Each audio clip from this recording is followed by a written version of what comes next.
Boa noite a todos, que a graça do Senhor Jesus esteja conosco. É um prazer estar aqui, muito grande. Eu tinha empenhado a minha palavra com o reverendo Roster em estar aqui, mesmo tendo esse contratempo aí, Deus aprove que nós estivéssemos aqui para trazer a palavra do Senhor.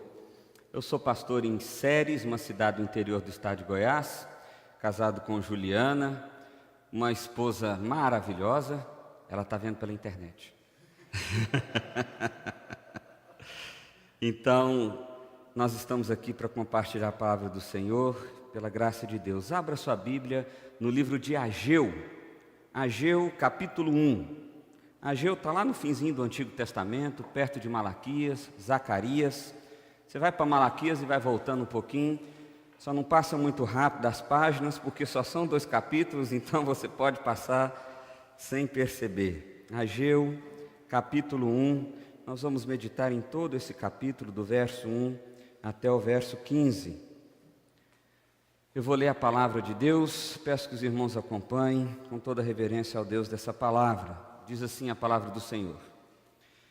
No 2º ano do rei Dario, no 6º mês, no 1º dia do mês, veio a palavra do Senhor por intermédio do profeta Ageu a Zorobabel, filho de Salatiel, governador de Judá, e a Josué, filho de Josuadaque, o sumo sacerdote, dizendo: assim fala o Senhor dos Exércitos, este povo diz: não veio ainda o tempo em que a casa do Senhor deve ser edificada. Veio, pois, a palavra do Senhor por intermédio do profeta Ageu, dizendo: acaso é tempo de habitardes vós em casas apaineladas, enquanto esta casa permanece em ruínas? Ora, pois assim diz o Senhor dos Exércitos: considerai o vosso passado. Tendes semeado muito e recolhido pouco, comeis, mas não chega para fartar-vos, bebeis, mas não dá para saciar-vos, vestivos, mas ninguém se aquece. E o que recebe salário, recebe-o para pôr num sactel furado. Assim diz o Senhor dos Exércitos: considerai o vosso passado. Subi ao monte, trazei madeira e edificai a casa, dela me agradarei e serei glorificado, diz o Senhor. Esperastes o muito, e eis que veio a ser pouco. E esse pouco, quando trouxestes para casa, eu com um assopro o dissipei. Por quê? Diz o Senhor dos Exércitos: por causa da minha casa, que permanece em ruínas, ao passo que cada um de vós corre por causa da sua própria casa. Por isso o céu sobre vós retém o seu orvalho, e a terra os seus frutos. Fiz vir a seca sobre a terra, sobre os montes, sobre o cereal, sobre o vinho, sobre o azeite, e sobre o que a terra produz, como também sobre os homens, sobre os animais e sobre todo o trabalho das mãos. Então, Zorobabel, filho de Salatiel, e Josué, filho de Josuadaque, o sumo sacerdote, e todo o resto do povo atenderam à voz do Senhor seu Deus, e as palavras do profeta Ageu, as quais o Senhor seu Deus o tinha mandado dizer. E o povo temeu diante do Senhor. Então Ageu, o enviado do Senhor, falou ao povo segundo a mensagem do Senhor, dizendo: eu sou convosco, diz o Senhor. E o Senhor despertou o espírito de Zorobabel, filho de Salatiel, governador de Judá, e o espírito de Josué, filho de Josuadaque, o sumo sacerdote, e o espírito do resto do povo. E eles vieram e se puseram ao trabalho da casa do Senhor dos Exércitos, seu Deus, ao 24º dia do 6º mês. Vamos orar mais uma vez? Pai, como é bom estar com a igreja do Senhor, cultuando ao Senhor, celebrando a vida, o cuidado do Senhor, ó Deus. Obrigado pelo teu amor que nos alcança todos os dias e pela tua graça que nos sustenta, Pai. Nós pedimos ao Senhor que o Senhor fale de maneira profunda aos nossos corações, ó Pai. Que teu Espírito me use por misericórdia e graça como instrumento nessa noite, ó Deus, e que assim possamos receber a palavra do Senhor em nossos corações. É a oração que faço a Ti, em nome de Jesus. Amém. Esse sermão eu preparei ele como o primeiro desafio quando eu estava no seminário. Foi muito interessante. O pastor do qual era o meu tutor na igreja presbiteriana Maranata em Goiânia disse assim: olha, eu quero que você fale sobre a perspectiva da modernidade. E eu pensei, o que é isso? Como é que nós vamos falar sobre esse negócio? E eu estava lendo a Bíblia e me deparei com o livro de Ageu, e eu pensei, tem Ageu na Bíblia? Eu não sabia que tinha.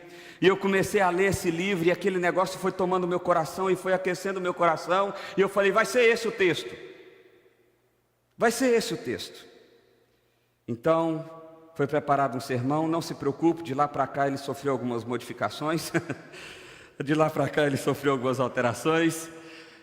Mas o que me impressiona nesse texto é o quanto ele é real para os dias de hoje. Para a gente entender bem o que está acontecendo aqui, a gente precisa entender o contexto disso aqui. O povo estava voltando do exílio babilônico. Deus havia levantado profetas no meio de Israel, dizendo: olha, vocês precisam se arrepender de todo o coração, vocês precisam me adorar, vocês precisam se relacionar comigo, porque se vocês não fizerem isso, vocês sofrerão exílio, pena, disciplina. E o que o povo fez? O que eu e você fazemos? Não obedeceu a Deus. Eles permaneceram com o coração duros, e Deus cumpriu a sua palavra. Trouxe juízo sobre aquela terra. Eles foram levados em cativo, por lá permaneceram 70 anos. Eles voltaram do cativeiro então, depois de 70 anos. Imagina a festa, a alegria. A gente pode ver essa narrativa no livro de Esdras. O livro de Esdras diz que no capítulo 2 eles voltam, e logo que se faz um censo ali, eles começam a reconstrução do templo. Afinal de contas, o templo significava a presença de Deus no meio do seu povo. Eles trabalharam por 2 anos reconstruindo aquele templo. Mas as nações circunvizinhas começaram a observar e se lembrar do quão poderoso esse povo de Israel já tinha sido. E eles começaram a persuadir esse povo, dizendo: olha, vocês estão com a casa destruída, vocês precisam primeiro construir a casa de vocês. Larga esse negócio de templo para lá. E se você ler o capítulo 3 e 4 de Esdras, você vai ver que o povo vai desanimando, e o povo vai parando, e o povo vai deixando. Passou-se 20 anos. 20 anos. Deus então levanta o profeta Ageu no meio do povo, com essa palavra poderosa, dizendo: aonde eu estou? Porque eu não estou no meio de vocês. Então a gente olha aqui esse texto, e logo no início a gente vê o seguinte: há uma localização temporal de reinado e de tudo isso no verso 1. E no verso 2 diz assim a palavra do Senhor: assim fala o Senhor dos exércitos, esse povo diz: não veio ainda o tempo em que a casa do Senhor deve ser edificada. Meu irmão, isso aqui é poderosíssimo. Eles haviam retornado do exílio, eles haviam experimentado da graça e da misericórdia do Senhor, voltado para a sua própria casa. Eles já estavam lá há 20 anos, mas eles estavam indiferentes quanto ao relacionamento deles com Deus. E é isso que eu vejo na modernidade hoje, uma indiferença. E eu não estou falando de gente que não é cristã, não. Estou falando de gente que é cristã. Porque quando você pensa em alguém que não é cristão, e ele diz: eu sou indiferente quanto à realidade da existência de Deus, você fala: ok, sem problemas. Agora, quando você vê um cristão indiferente quanto ao seu relacionamento com Deus, aquilo é de saltar aos olhos. A gente começa a pensar: como assim? Como isso é possível? Se é a graça de Deus que tem nos sustentado todos os dias, se é a graça de Deus que tem nos levantado em meio ao caos, como eu posso olhar para esse Deus e perceber nada, sentir nada? Era isso que estava acontecendo com esse povo. Eles estavam tão indiferentes que, mesmo desafiados, eles dizem: não, peraí. Não, agora não, calma. Ainda não chegou o tempo. Ainda não chegou a hora. Quantos cristãos eu vejo falando a mesma frase: pastor, ainda não é o momento de eu me comprometer de verdade com a missão. Ainda não é o momento de verdade de eu ser um cristão. Ah, pastor, não dá para, eu não tenho como. Essa pessoa não entendeu o que é missão. Ela está achando que missão é alguma coisa para fora dela, e missão não é isso. Missão é alguma coisa que está dentro de você. Missão é aquilo que te identifica, é a sua identidade. Não dá para eu ir fazer a missão. Eu sou a própria missão, aonde eu estou, no meu lar, no meu trabalho, com as pessoas com quem eu me relaciono. O Evangelho deve exalar de mim o tempo inteiro. Mas a gente diz: não é o tempo, não é o lugar, não é o momento, não é a hora. Não é. Não é. Mas a palavra continua dizendo no verso 3: pois veio a palavra do Senhor por intermédio do profeta Ageu, dizendo: acaso é tempo de habitardes vós em casas apaineladas, enquanto esta casa permanece em ruínas? Se você ler na versão NVI, você vai ver que a versão NVI usa essa expressão de casas de fino acabamento.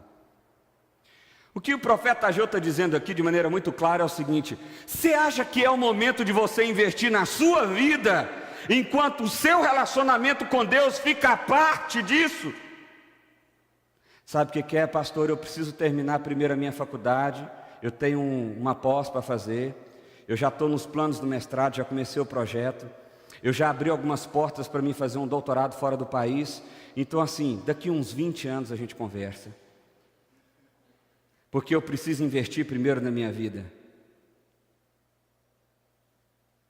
Espera aí, você viu o quanto absurdo isso é?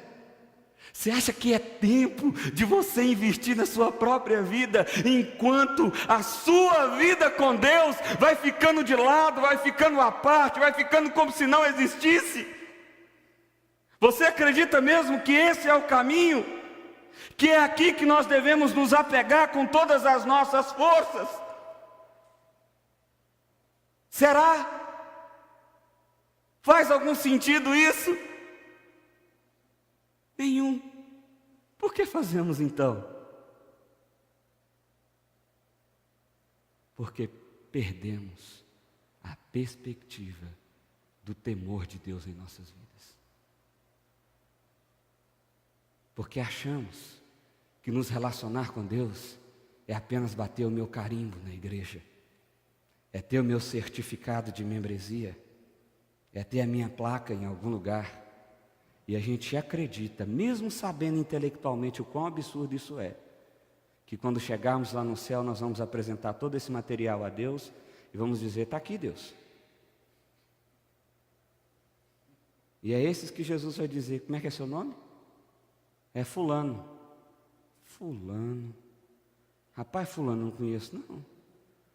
Não, Deus, olha, eu fui dizimista fiel. Deus, inclusive, uma vez na minha vida, eu falei do evangelho para uma pessoa. É fulano mesmo? É. Aí Deus, Jesus, eu fico imaginando a cena, vai dar 2 passinhos assim. Olha, vai. Seu andar é o de baixo.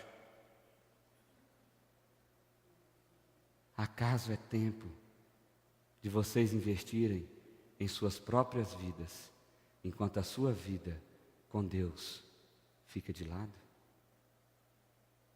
Essa é a lógica. Essa é a lógica da pós-modernidade. Essa é a perspectiva da cultura que nós vivemos. Essa é a perspectiva que o maligno colocou no entendimento cultural e social que nós vivemos. E mesmo sendo cristãos, nós vivemos como se não fôssemos, nós vivemos como se Deus não fizesse parte da nossa vida. Nós só procuramos a Deus quando aos 46 do segundo tempo nós percebemos que não vamos ganhar mais o jogo. Então nós viramos para Deus e dizemos: Deus, socorro, socorro, socorro. Indiferença. Primeira coisa que eu queria que você olhasse para o seu coração. Indiferença. Segunda coisa, nós precisamos perceber a estrada pela qual nós já passamos. Olha só o que diz o verso 5. Ora, pois assim diz o Senhor dos Exércitos: considerai o vosso passado. Ô Israel, vocês já não viram que essa forma não dá certo? Vocês já não perceberam que quando vocês se afastaram de mim, vocês experimentaram juízo e desgraça? Por que vocês estão percorrendo esse mesmo caminho? Por que vocês continuam insistindo em andar por esse mesmo caminho? Olhem para trás. Muitas vezes nós não precisamos conhecer a história de ninguém, basta a nossa própria história. Basta olharmos para trás, observarmos e considerarmos os erros que já cometemos. e simplesmente não fazer de novo. A vida cristã, ela é extremamente simples. Extremamente simples. Eu estou falando de um cristão salvo, eleito, redimido por Cristo Jesus e etc. Preste bem atenção como é viver o seu dia a dia, em termos de força cristã, o viver mesmo, o dia a dia. Porque muita gente diz assim, eu estou fraco, pastor. Eu não dou conta não, pastor. É simples. Imagine a seguinte cena, é ilustração isso aqui, tá bom, gente? De cá está Deus, aqui está Deus. Aqui está Satanás. Ilustração, tá bom? É só ilustração. Não está aqui não, é só ilustração. Do lado de lá estão os não eleitos, aqueles que rejeitaram o nome de Jesus. Entre esse espaço aqui estão os eleitos, porém não totalmente transformados. Os totalmente transformados estão do lado de lá. Deu para pegar? Deus, céu, paraíso, essa coisa toda. Nossa vida aqui, Satanás, inferninho. Está tudo aqui. Olha só como é simples. Quanto mais próximo eu estou de cá, eu não estou falando de perder salvação não, preste bem atenção, estou falando de gente salva. Quanto mais próximo eu estou de cá, mais longe eu estou de lá, certo? Então mesmo salvo eu sou o quê? Fraco. Fraco. É por isso que tem cristão meia boca. Que é esse cristãozinho mais ou menos, sabe? Quase que o cara não é cristão. Se não fosse Jesus, passou perto. E tem aqueles que estão aqui, ó. É aquele cara que ora. Você olha para ele e fala, rapaz, esse cara, olha só, parece que o rosto dele até brilha assim. Um negócio fantástico. O homem está pertinho de Deus, ele está quase no céu. Qual que é o problema nosso? Nós estamos aqui. E a gente tinha que estar aqui. Esse é o problema. E como que a gente faz para sair daqui, para ir para cá? Precisamos considerar o nosso passado. Precisamos considerar o nosso erro. Precisamos parar de praticar os mesmos erros. Precisamos mudar a nossa história de vida. Precisamos orar mais, ler mais a Bíblia. Precisamos ser a missão e não fazer a missão. Eu sou a missão. Deus me chamou para fazer a diferença, para marcar a história como servo dele. É simples, mas na prática é mais difícil. Mas é simples. Começa a ler a Bíblia, meu irmão. Começa a orar com a sua esposa, para ver se seu casamento não resolve. Ora com ela todo dia à noite, todos os dias à noite, todos os dias.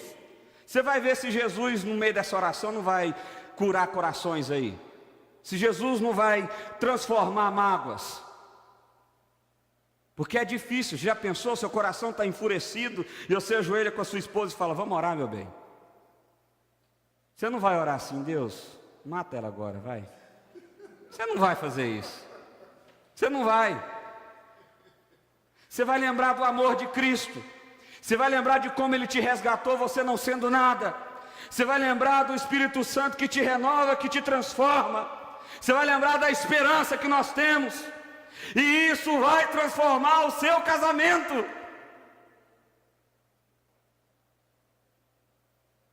Precisamos estar mais aqui do que ali. Precisamos estar mais aqui do que ali. E olha só quem não considera o passado. Verso 6. Tendes semeado muito e recolhido pouco. Comeis, mas não chega para fartar-vos. Bebeis, mas não dá para saciar-vos. Vestivos, mas ninguém se aquece. O que recebe salário, recebe para pôr um sactel furado. Isso tem alguma coisa a ver com a vida nossa de hoje? Tudo! Somos pessoas insatisfeitas, completamente insatisfeitas. Eu costumo explicar esse texto dizendo aquele brinquedo de criança. Sabe aquele brinquedo de criança de 1 ano, 2 anos? Que tem um negocinho assim, triângulo, quadrado, bolinha e tem que ir encaixando a pecinha assim? O que a gente costuma fazer? Cada um de nós tem um espaço no peito que só cabe a cruz de Cristo. Porque nós somos criados para Deus. Só que o problema é que a gente quer pegar um triângulo e colocar no lugar da cruz. E não encaixa, só que a gente é teimoso. A gente vai amacetando o trem assim, ó. E aí ele dá até uma paradinha e você pensa, estou satisfeito. Resolveu o meu problema. Mas dá um pouco aquela peça cai, porque ela não encaixa de verdade. Então você fica o tempo inteiro insatisfeito, tendo tudo que você tem. Perceba que eles estavam comendo, não estava faltando comida. Eles estavam bebendo, não estava faltando bebida. Ainda não, depois vai faltar.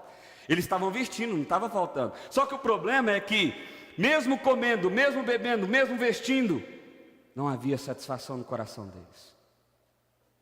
Porque a pecinha que estava encaixando ali era errada. Eles estavam investindo na sua própria vida, enquanto eles precisavam de Deus. E aí, mais uma vez, Ageu diz: assim diz o Senhor dos Exércitos, considerai o vosso passado. É como se o pai estivesse dizendo para o filho assim: você quer apanhar de novo? É isso? Não é possível. Você acabou de tomar uma surra, você quer tomar outra surra pelo mesmo motivo? É como se Deus estivesse dizendo isso. É como se Deus estivesse dizendo isso. Então, nós precisamos observar a nossa indiferença. Segundo, nós precisamos perceber o nosso passado. E terceiro, nós precisamos deixar, me perdoe a expressão, deixar de ser sem vergonha. Nós precisamos deixar de ser sem vergonha. Olha só o que esse texto diz. Subi ao monte, verso 8, trazei madeira e edificai a casa, dela me agradarei, serei glorificado, diz o Senhor.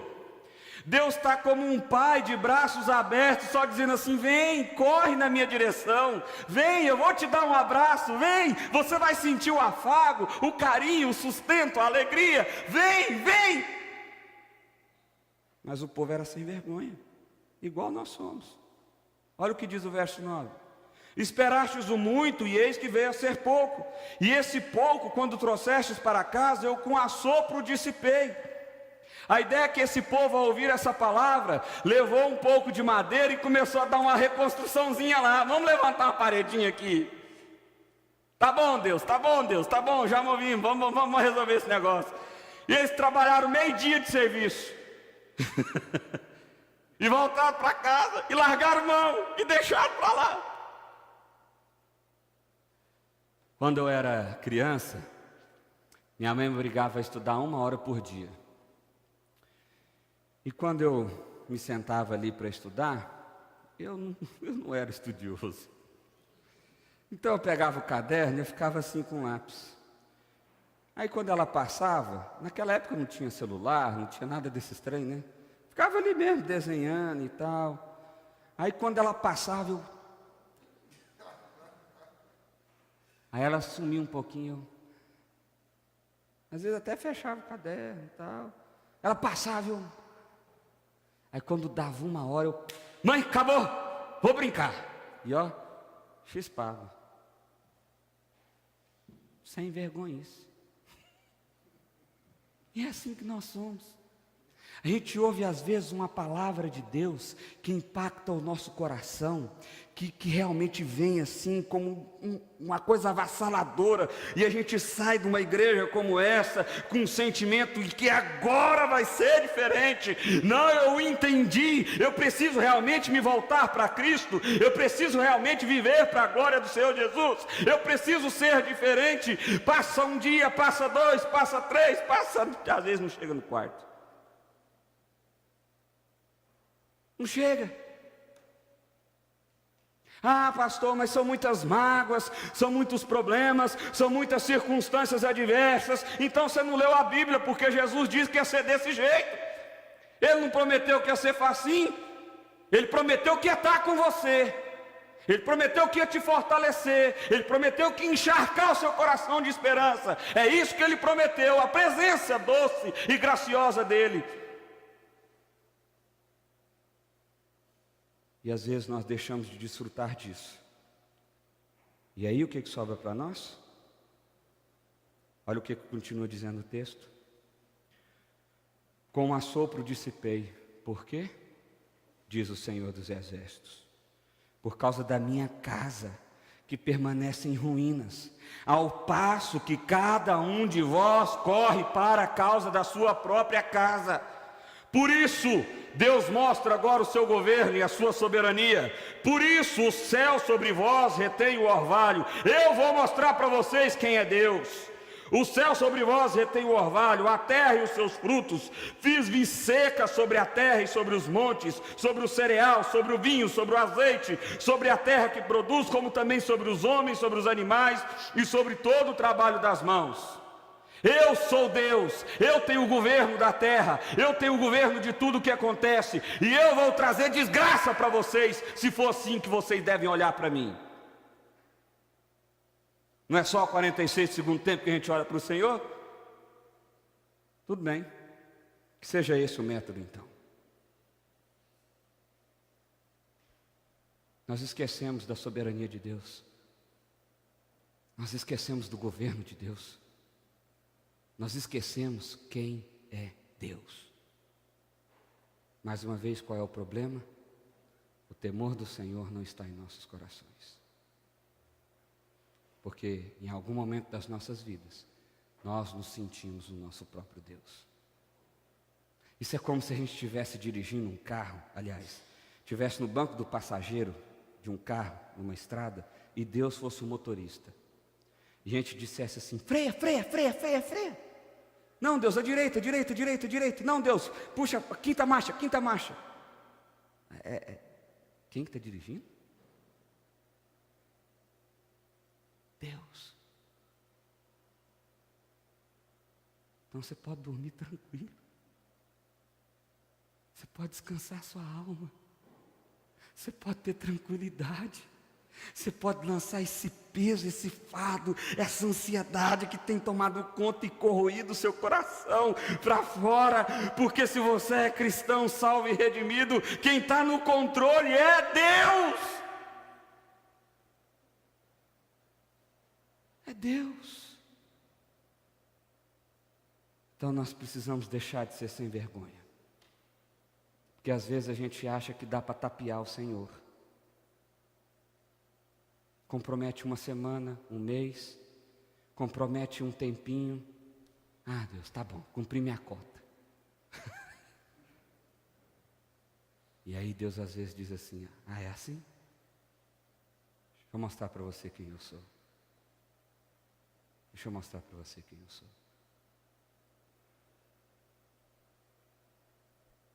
Quarto e último lugar, nós precisamos nos arrepender e temer ao Senhor. Olha o que diz o texto, verso 12. Então Zorobabel, filho de Salatiel, e Josué, filho de Josuadá, que o sumo sacerdote e todo o resto do povo atenderam a voz do Senhor, seu Deus.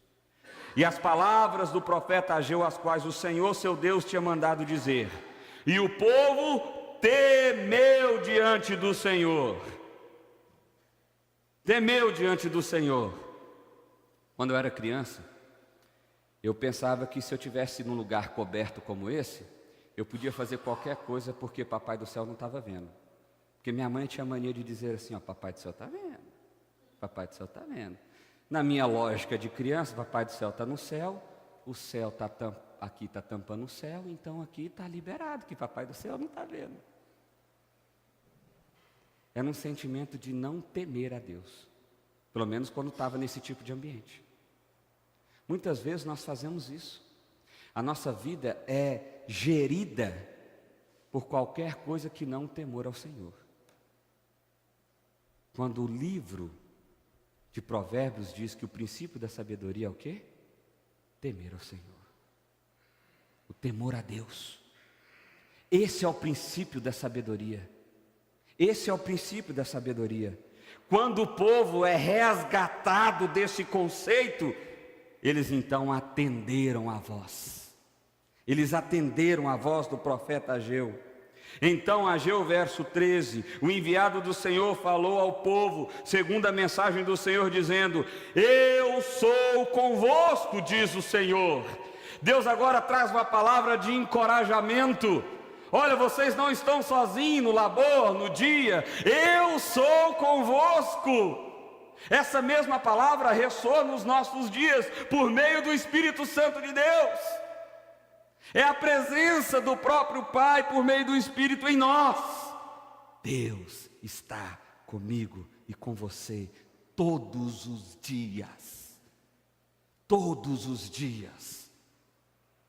Eu não sei o que isso implica em seu coração, mas no meu isso traz paz. A vida está um caos. Rapaz, mas Deus está comigo. Deus está comigo. Tem coisas que estão fugindo ao meu controle, mas Deus está comigo. Deus está comigo. Deus está comigo. Deus está comigo. Nós paramos de crer nessa verdade. Por isso que nós nos entregamos ao desespero. Nós paramos de perceber essa realidade. Deus está comigo e com você. Eu sou convosco, diz o Senhor. Verso 14, o Senhor despertou o espírito de Zorobabel, filho de Salatiel, governador de Judá, o espírito de Josué e o filho de Josuadá, que o sumo sacerdote, e o espírito do resto de todo o povo. Perceba que começou da liderança daquele povo. Primeiro os governantes, os sacerdotes, todos foram despertados pelo Espírito de Deus a temer ao Senhor e a perceber que deveriam, primeiro, se relacionar com Deus e depois o resto. Primeiro, Deus, depois o resto. Não foi isso que Jesus disse? Buscai, pois, em primeiro lugar o reino de Deus, e todas as coisas vos serão acrescentadas. E a gente busca outra coisa. Não faz sentido nenhum. É como se o pai estivesse dizendo assim, olha, não vira para a direita, tá bom? E a gente, e vai para a direita. Não faz sentido nenhum. Busque a Deus, descanse em Deus, coloque o seu coração em Deus, coloque o seu casamento em Deus, coloque a relação com o seu filho em Deus, coloque o seu negócio em Deus. Em Deus. Em Deus. Eles vieram e se puseram ao trabalho na casa do Senhor dos Exércitos, seu Deus, ao 24º dia do 6º mês. Então eles trabalharam. Depois que eles foram despertados, eles trabalharam. Então, relembrando algumas coisas, nós não podemos ser indiferentes na nossa relação com o Senhor. Não podemos. Segundo lugar, nós não podemos deixar de perceber a nossa própria história, os erros que cometemos no passado. Terceiro lugar, nós não podemos ser sem vergonha. Não dá para você tapear o Senhor. Quarto lugar, nós precisamos temer e nos arrepender dos nossos pecados. Amém? Feche seus olhos, eu queria orar com você. Pai, obrigado pela Tua palavra, Deus, que mesmo escrita anos atrás, ressoa de maneira nítida e viva em nós nessa noite. Pai, que o temor ao Senhor seja o princípio de cada passo, pensamento, decisão, relacionamento. Pai, que o Senhor arranque de nós toda a indiferença que nós temos tido na relação contigo, ó Deus. Que seja o Senhor o centro das nossas vidas. Que seja o Senhor, ó Pai, o mais importante do nosso viver, ó Deus. Que seja o Senhor o nosso primeiro investimento, ó Deus. Nós queremos lhe pedir perdão, Pai. Confessar o nosso pecado. Porque até aqui não temos feito isso. Até aqui temos achado que era apenas barganhar contigo. Nós queremos lhe pedir perdão a Deus, porque não nos relacionamos com o Senhor de maneira sincera. Era uma relação de interesse, ela não era honesta. Mas que o Teu Espírito, a Deus, provoque em nossos corações esse relacionamento honesto, verdadeiro, sincero, vivo, dinâmico. E que assim a gente possa perceber a Tua doce presença em nossas vidas, nos encorajando, nos transformando e nos moldando para a glória do Senhor, Pai. É assim que nós oramos a Ti, em nome de Jesus. Amém.